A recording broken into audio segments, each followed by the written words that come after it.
Hello everyone. देखिए वैदेशिक क्षेत्र हम देख रहे थे, इसमें भुगतान जो संतुलन है बीओपी बैलेंस ऑफ पेमेंट की स्थिति क्या है भारत में वो देखते हैं। देखिए बीओपी जो है बैलेंस ऑफ पेमेंट जो है भारत में उसमें सुधार हुआ है। मार्च 2019 में अगर हम देखें तो जो हमारा विदेशी मुद्रा भंडार था वो 412.9 बिलियन था और वहीं जो है सितंबर 2019 में जो हमारा मुद्रा भंडार है वो बढ़कर 433.7 हो जाता है। ठीक है, चालू घाटा की बात करें, चालू घाटा खाता घाटा जिसको कहते हैं करंट अकाउंट डेफिसिट। ठीक है, करंट अकाउंट डेफिसिट 18-19 में जीडीपी का 2.1% था, वहीं 19-20 में ये जो है क्या हो गया है, ये आपका 1.5% घट के रह गया है। तो हमारा जो है करंट अकाउंट डेफिसिट भी घटा है। ठीक है, और हमने अभी क्या बताया था कि जो विदेशी मुद्रा भंडारण है वो इंक्रीज हो रहा था हमारा मार्च और सितंबर दोनों ही आंकड़ों में हमने इंक्रीज देखा। अगर हम जो लेटेस्ट जो इसका डाटा है वो देखें, जनवरी में वो बढ़ के जो हमारा विदेशी मुद्रा भंडार हो जाता है 461.2 बिलियन डॉलर।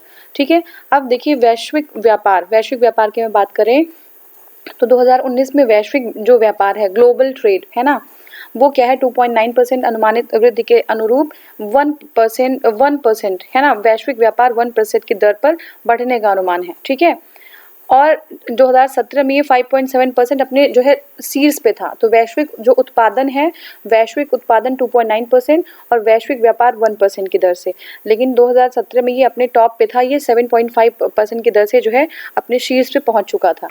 देखिए वैश्विक आर्थिक गतिविधि की रिकवरी के साथ 2020 में इसके 2.9% के तक रिकवर होने का अनुमान है, लेकिन अब तो कोविड-19 आ गया तो अब देखिए क्या होता है।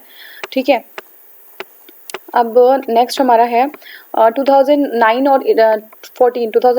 से लेकर 2014 और 19 तक भी भारत की मर्केंटाइज वस्तुएं, जो मर्केंटाइज गुड्स हैं इंडिया की, उसके व्यापार संतुलन में सुधार हुआ है। ठीक है, बाद की अवधि में ज़्यादातर सुधार 16-17 की क्रूड की कीमतों में 50% गिरावट के कारण हुआ। तो ये जो क्यों हुआ है, क्योंकि जो क्रूड जो है की कीमत है उनमें जो है 50% हमारा जो है गिरावट हुआ था, उसकी वजह से जो है वे जो हमें आपका व्यापार संतुलन है वो हमें देखने को मिल रहा है कि बेटर हुआ है हमारा।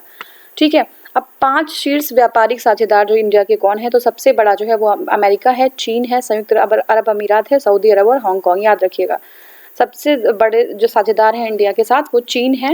ठीक है, सॉरी, अमेरिका है, चीन है, संयुक्त यूएई है और सऊदी अरब और हांगकांग। निर्यात देखते हैं तो भारत जो है क्या चीज़ें निर्यात करता है, तो देखिए पेट्रोलियम उत्पाद, बहुमूल्य पत्थर, औषधियों के नुस्खे और जैविक स्वर्ण और अन्य बहुमूल्य धातुएं। औषधियों के नुस्खे, बहुमूल्य पत्थर, पेट्रोलियम उत्पाद, स्वर्ण और अन्य बहुमूल्य धातुएं। अब देखिए 2019-20 में सबसे बड़े निर्यातक स्थल के रूप में अमेरिका और उसके बाद संयुक्त अरब अमीरात, चीन और हांगकांग। तो सबसे ज़्यादा हमने जो है निर्यात कहाँ पे किया है, तो हमने सबसे ज़्यादा निर्यात एक्सपोर्ट किया है हमने अमेरिका में, उसके बाद फिर यूएई है और थर्ड नंबर पे चाइना है और उसके बाद फिर हांगकांग है। ठीक है, ये हमारा डेस्टिनेशन जहाँ पे हमने निर्यात किया है। जीडीपी के अनुपात और मर्केंटाइज वस्तुओं के निर्यात में कमी आई है। जीडीपी के अनुपात में अगर हम देखें मर्केंटाइज वस्तुओं का निर्यात, उसमें जो है कमी आई है, जिससे बीओपी की स्थिति पर नकारात्मक प्रभाव पड़ा। जो हमारा बैलेंस ऑफ पेमेंट है, हम देखिए बैलेंस ऑफ पेमेंट होता कब है, जब हमारा एक्सपोर्ट ज़्यादा होता है इम्पोर्ट से। अगर हम ज़्यादा चीज़ें इम्पोर्ट करने लगे, मान लीजिए ऐसे सपोज करिए कि अगर 100 रुपये हैं, आपने जो है 70 रुपीज़ का आपने क्या कर दिया, एक्सपोर्ट कर दिया, और जो है बाकी 30 रुपीज़ का आपने इम्पोर्ट किया, तो आपका बैलेंस ऑफ पेमेंट पॉजिटिव कहा जाता है कि आप ज़्यादा एक्सपोर्ट करेंगे तो ज़्यादा अर्निंग करेंगे, इम्पोर्ट ज़्यादा करेंगे तो उसके बदले हमें पैसे देने होते हैं। तो ये चीज़ होती है। विश्व उत्पादन में कमी आने का प्रभाव निर्यात और जीडीपी जो है, देखिए जो विश्व आपका उत्पादन है ना, जो प्रोडक्शन है उसमें भी कमी आ गई है, तो उसकी वजह से जो है उसका प्रभाव निर्यात, एक्सपोर्ट और जीडीपी अनुपात के घटने पर पड़ा है। भाई जब विश्व उत्पादन में कमी आएगी तो क्या होगा, कमी यहाँ भी रहेगी और उससे हमारा निर्यात भी प्रभावित हो रहा है और जीडीपी का जो अनुपात है वो भी हमारा डिक्रीज हो, क्योंकि हम कुछ ऐसे फॉरेन एक्सचेंज हमारे तो नहीं कर रहे हैं, तो हमें हमारी जीडीपी भी डाउन हो जाएगी। तो ये सिचुएशन है। अब देखिए 2009 से 2014 से 19 तक नॉन पीओएल निर्यात में वृद्धि में महत्वपूर्ण कमी आई है, की वृद्धि में महत्वपूर्ण कमी आई है। तो उसकी जो है नॉन पीओएल निर्यात में वृद्धि हुई है, उसमें महत्वपूर्ण क्या कमी आई है, देखिए शीर्ष आयात मदें जो हमने ज़्यादातर आयात किया है वो कौन कौन सी, कच्चा जो है पेट्रोलियम, सोना और पेट्रोलियम उत्पाद, कोयला, कोक और ब्रिकेट्स, ये सारी चीज़ें हम आयात करते हैं। भारत का सर्वाधिक आयात जो है चीन से जो है अभी भी जारी है। सबसे ज़्यादा आयात हम कहाँ से कर रहे हैं? चाइना से कर रहे हैं। देखिए कंफ्यूज मत होइएगा, हिस्से सबसे ज़्यादा जो ट्रेड पार्टनरशिप है किसके साथ है? अमेरिका के साथ है, दूसरे नंबर पे चाइना है। सबसे ज़्यादा एक्सपोर्ट हम किसको कर रहे हैं? पहले अमेरिका को, और उसके बाद तीसरे नंबर पे चाइना है। अब हम सबसे ज़्यादा इम्पोर्ट जो है, हम सबसे ज़्यादा आयात कहाँ से कर रहे हैं, इम्पोर्ट कहाँ से कर रहे हैं? तो हम सबसे ज़्यादा इम्पोर्ट चीन से कर रहे हैं। उसके बाद सेकंड नंबर पे अमेरिका आता है, फिर यूएई आता है और फिर सऊदी अरब आता है। भारत के मर्केंडाइज आयात और जीडीपी का अनुपात में कमी आई है, जिसका बीओपी पर निवल सकारात्मक प्रभाव पड़ा है। ठीक है, मर्केंडाइज आयात में और जीडीपी के अनुपात में कमी आई है, जिसकी वजह से जो बीओपी है उसका जो है उस पर निवल सकारात्मक प्रभाव पड़ेगा, ये बात की गई है। देखिए आयात में बड़े रूप में कच्चे तेल का आयात भारत के कुल आयात को कच्चे तेल की कीमतों से जोड़ता है। तो ये हो गया हमारा। देखिए स्वर्ण आयात सोने के मूल्यों के साथ भारत के कुल आयात से जुड़ता है, लेकिन 18-19 तथा 19-20 की पहली छमाही की बात करें तो उसमें मूल्यों में वृद्धि के बावजूद कुल आयात में सोने की आयात की हिस्सेदारी वही रही। ठीक है, मूल्य में क्या हुआ है? मूल्य में वृद्धि हुई है, लेकिन वृद्धि होने के बाद भी सोने का जो हिस्सा है आयात में वो बना रहा, वो वही रहा। ठीक है, अब आयात शुल्क में वृद्धि के कारण ऐसा हुआ होगा कि जो है ये जो आपका जो इंक्रीज हुआ है स्वर्ण का जो है वैल्यू। ठीक है, तो ये आयात आपका शुल्क में वृद्धि की वजह से होगा, जिससे सोने के आयात में कमी आई। ठीक है, जिससे सोने के आयात में कमी आई। तो देखिए गैर पीओएल और गैर सोना आयात सकारात्मक रूप से जीडीपी से वृद्धि से जुड़ा है। ठीक है, गैर पीओएल और गैर सोना आयात सकारात्मक रूप से जो है जीडीपी से जो है जुड़ा हुआ है। अब देखिए भारत की लॉजिस्टिक उद्योग की स्थिति क्या है, देख लेते हैं। भारत में लॉजिस्टिक उद्योग की क्या स्थिति है वर्तमान में? अगर हम देखें तो भारत का लॉजिस्टिक उद्योग लगभग 160 बिलियन डॉलर का है। लॉजिस्टिक मतलब समझ रहे हैं, ट्रांसपोर्टेशन और कार्गोज का one place to another place जो है सामान कार्गोज के थ्रू सामानों का स्थानांतरण। तो ये हो गया आपका कार्गो। और कार्गो का जो हमारे पास इसका लॉजिस्टिक का जो उद्योग है वो लगभग 160 बिलियन डॉलर का है। अब 2020 और तक इसको 160 से 215 बिलियन डॉलर तक जो हो जाएगा, ये आशा जताई जा रही है। ठीक है, आशा है, इंडिया में बहुत बड़ी बड़ी आशा करते हैं, बहुत बड़े बड़े प्लानिंग होते हैं। तो आशा क्या है कि 2025 तक ये 215 बिलियन डॉलर तक हो जाएगा। ठीक है, अब नेक्स्ट हमारा है विश्व बैंक के लॉजिस्टिक प्रदर्शन सूचकांक के अनुसार 2018 में भारत 44 रैंक पे रहा। ये इंपॉर्टेंट है आपके लिए, देख लीजिएगा कि भारत जो है लॉजिस्टिक प्रदर्शन सूचकांक में 44th जो है स्थान पे रहा, और 2014 में ये 54 था। तो हमारा जो है कहीं ना कहीं हमारा जो लॉजिस्टिक का ये है रैंकिंग है वो हमारी इंक्रीज हुई है। 14 में 54 था और 18 में 44 हो गया। ठीक है, प्रदर्शन सूचकांक बढ़ा। अब कुल एफडीआई फॉरेन डायरेक्ट इन्वेस्टमेंट अगर हम देखें तो 2019-20 में मजबूत बनी रही। ठीक है, पिछले 6 महीनों में 24.4 बिलियन डॉलर का निवेश आकर्षित हुआ है। कितना? 24.4 बिलियन डॉलर का निवेश 6 महीनों में हुआ है। और 18-19 में अगर हम देखें तो ये जो है इसी की समान अवधि से अधिक है। अब देखिए क्या होता है कि जो एफडीआई है वो हमारी इंडिया के में पॉजिटिव है। इंडिया में लोग जो है इन्वेस्टमेंट करना चाह रहे हैं। दूसरी बात ये भी है कि अब जो कोविड-19 अब की जो सिचुएशन है उसकी वजह से देखिए चाइना में कोई इन्वेस्ट नहीं करना चाह रहा है, अब लोग इंडिया की तरफ भाग रहे हैं। बट प्रॉब्लम ये भी है कि जो कंपनीज ऑपरेट कर रही हैं चाइना में, वहाँ की जो गवर्नमेंट है वो प्रेशर उनके ऊपर भी डाल रहे हैं कि वो अपनी कंट्री में वापस आ जाएं।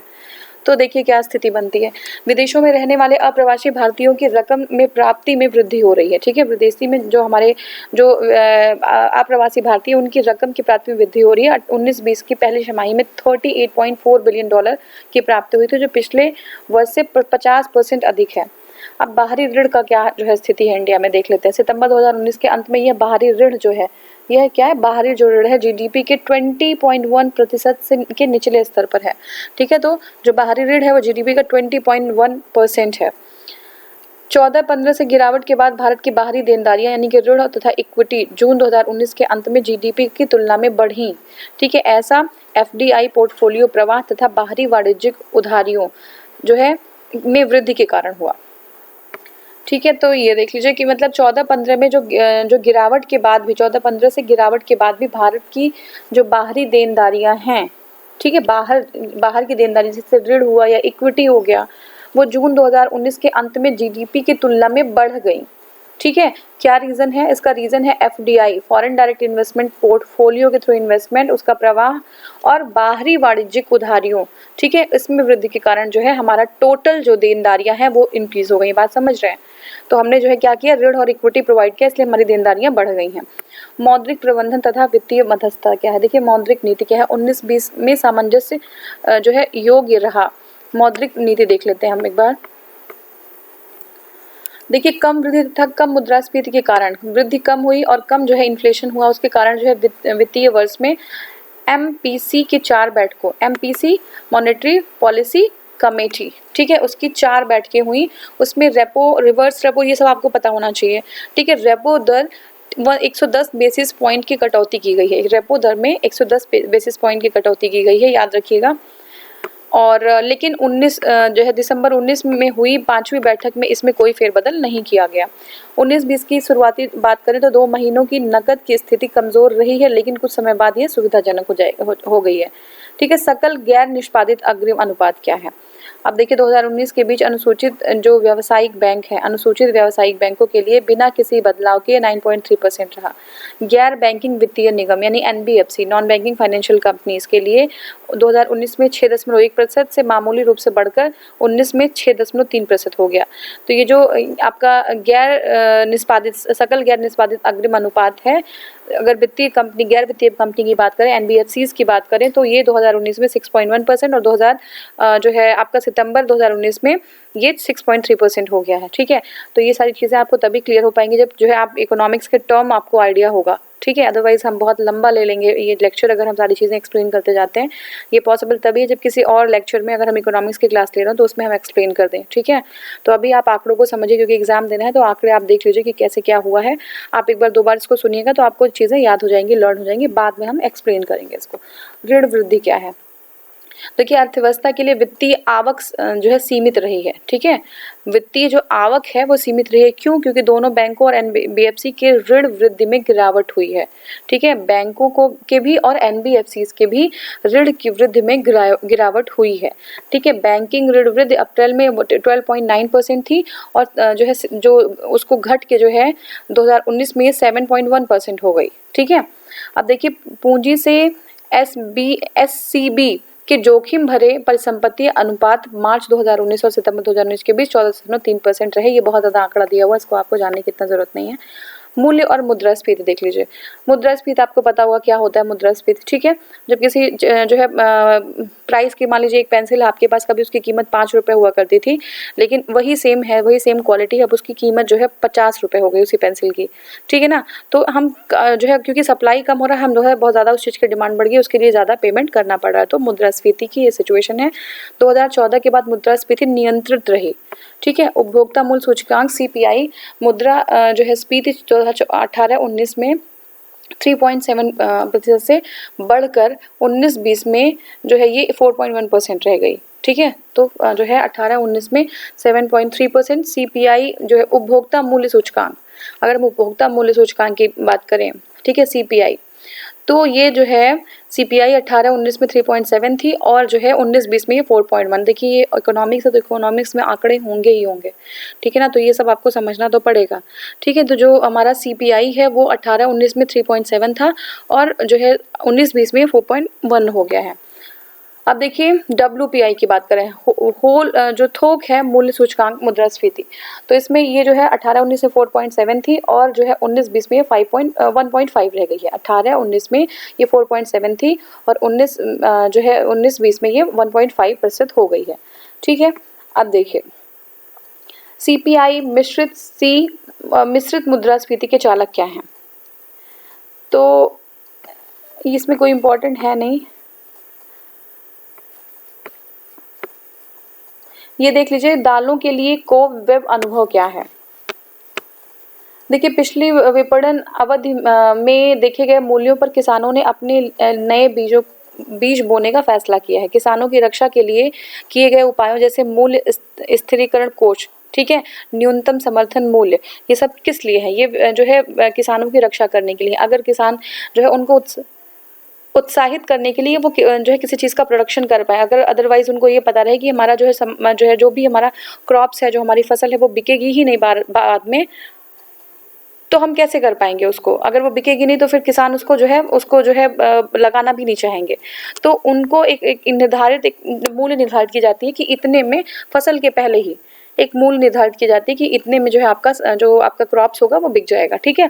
तो ये क्या है, किसानों की रक्षा करने के लिए है, ठीक है, उसके अंतर्गत खरीद को और अधिक प्रभावी बनाने के लिए, ठीक है। नेक्स्ट हमारा थोक और खुदरा मूल्य के बीच का अंतर, तो ये हम नेक्स्ट वाले वीडियो में कवर करेंगे। Thank you so much for watching.